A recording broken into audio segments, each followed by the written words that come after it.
30শে April ১৯৪৫ দিনটা ছিল Adolf হিটলারের জীবনের শেষ দিন। ইতিহাসের অন্যতম কুখ্যাত এক নায়ক আত্মহত্যা করেন, কিন্তু তার ঠিক আগে তিনি নিজের হাতে তার সবচেয়ে কাছের ৩ জনকে হত্যা করেন, যার মধ্যে ছিল তার নিজের প্রিয় কুকুরও।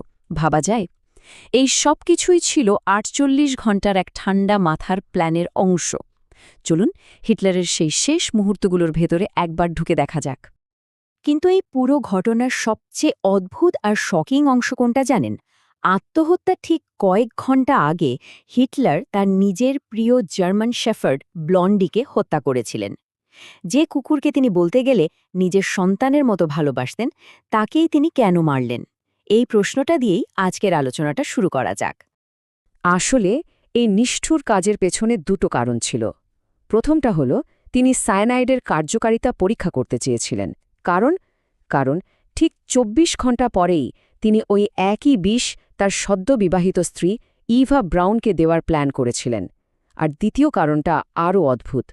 হিটলার চাননি যে তার মৃত্যুর পর তার কুকুররা শোকে থাকুক বা রাশিয়ান সৈন্যদের হাতে পড়ুক।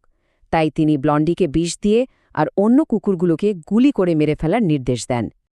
কিন্তু ব্লন্ডির ওপর যে সায়ানাইডটা টেস্ট করা হয়েছিল, ওটা আসলে কার জন্য ছিল? তিনি হলেন ইভা ব্রাউন, হিটলারের বহু বছরের গোপন সঙ্গী। তাদের সম্পর্কটা ছিল এক কথায় এক অদ্ভুত আনুগত্যের গল্প। ইভা আর হিটলারের সম্পর্ক প্রায় ১৬ বছর ধরে সবার চোখের আড়ালে ছিল। ভাবুন একবার, যখন ইভার বয়স মাত্র ১৫, তখন তাদের প্রথম দেখা হয়, আর ১৭ বছর বয়সে তাদের সম্পর্কটা শুরু হয়। এতগুলো বছর ধরে তারা নিজেদেরকে সবার সামনে বেস্ট ফ্রেন্ড হিসেবেই পরিচয় দিয়ে গেছেন। আর শেষমেশ মৃত্যুর ঠিক কয়েক ঘণ্টা আগে ২৯শে এপ্রিল ১৯৪৫-এ তারা বিয়ে করেন। বাংকারের ভেতরে তাদের থাকার ব্যবস্থাও ছিল বেশ ইন্টারেস্টিং। দুজনের জন্য আলাদা শোবার ঘর ছিল, কিন্তু সেই দুটো ঘরের বাথরুম একটা কমন প্যাসেজ দিয়ে একে অপরের সাথে জোড়া ছিল। এই গোপন পথটাই যেন তাদের গোপন সম্পর্কের একটা প্রতীক ছিল। তো প্রশ্ন হল, কেন তারা এতদিন বিয়ে করেননি?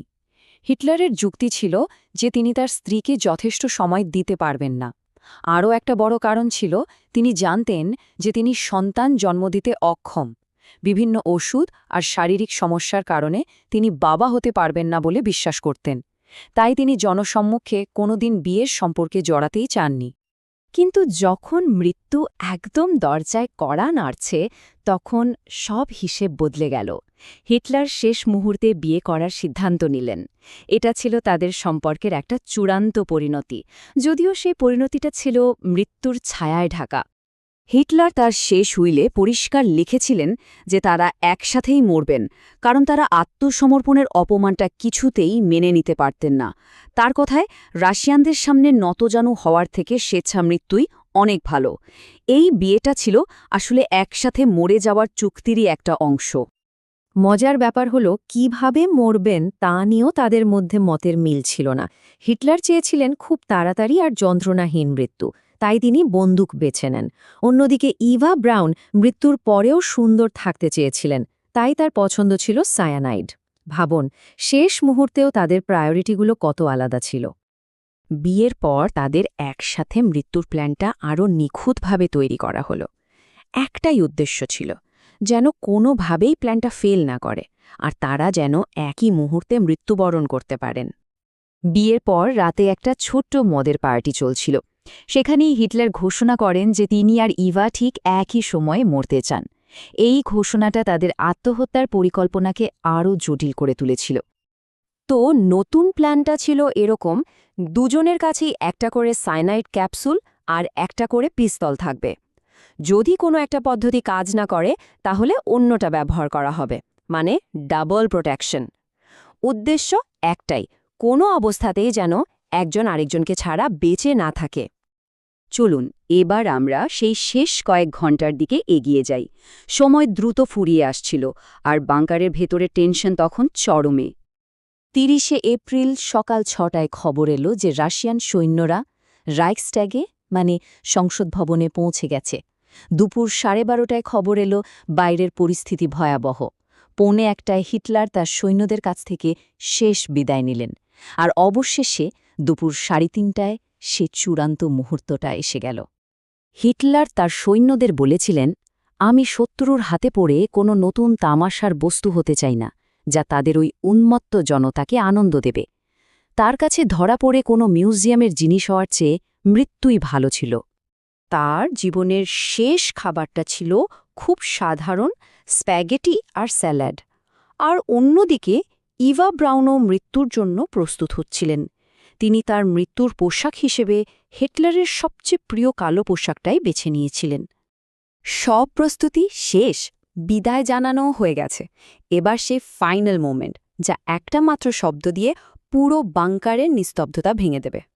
শেষ বিদায় জানানোর পর হিটলার আর ইভা একসাথে তাদের ঘরে ঢুকলেন। একটা দরজা বন্ধ হয়ে গেল। বাইরে অপেক্ষারত অফিসারদের জন্য সময়টা যেন থেমেই গিয়েছিল। কয়েক মুহূর্তের একটা দমবন্ধ করা নীরবতা, তারপর শুধু একটা গুলির শব্দ। ওই একটা শব্দেই সব কিছু শেষ। এরপর ঠিক যেমনটা হিটলার নির্দেশ দিয়ে গিয়েছিলেন তেমনটাই করা হলো।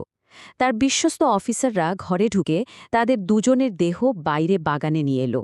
পেট্রোল ঢেলে পুড়িয়ে দিল, যাতে তাদের দেহের কোনো চিহ্নই আর বাকি না থাকে। এই পুরো ঘটনাটায় হিটলারের একটা অন্য দিকের ছবি তুলে ধরে। যে মানুষটা লক্ষ লক্ষ মানুষের মৃত্যুর জন্য দায়ী, তার ব্যক্তিগত জীবনে কি তাহলে অন্য কোনো সত্তা লুকিয়েছিল? এই ঘটনাগুলো থেকে আমরা কি দেখতে পাই? ইভা ব্রাউনের প্রতি তার একটা গভীর ভালোবাসা ছিল। তিনি তার অফিসারদের প্রতি অনুগত ছিলেন, এমনকি নিজের কুকুরদেরও কষ্ট থেকে বাঁচাতে চেয়েছিলেন। এই বৈশিষ্ট্যগুলো তার জাহির রূপের সাথে একেবারেই মেলে না। তবে একটা কথা পরিষ্কার করে বলা দরকার যে এই তথ্যগুলো কোনোভাবেই মানবতার বিরুদ্ধে তার করা অপরাধগুলোকে সঠিক প্রমাণ করে না। তার নিষ্ঠুরতা ইতিহাসে একটা কালো অধ্যায় হয়েই থাকবে। কিন্তু এই ঘটনাটা আমাদের একটা গভীর প্রশ্নের সামনে দাঁড় করিয়ে দেয়।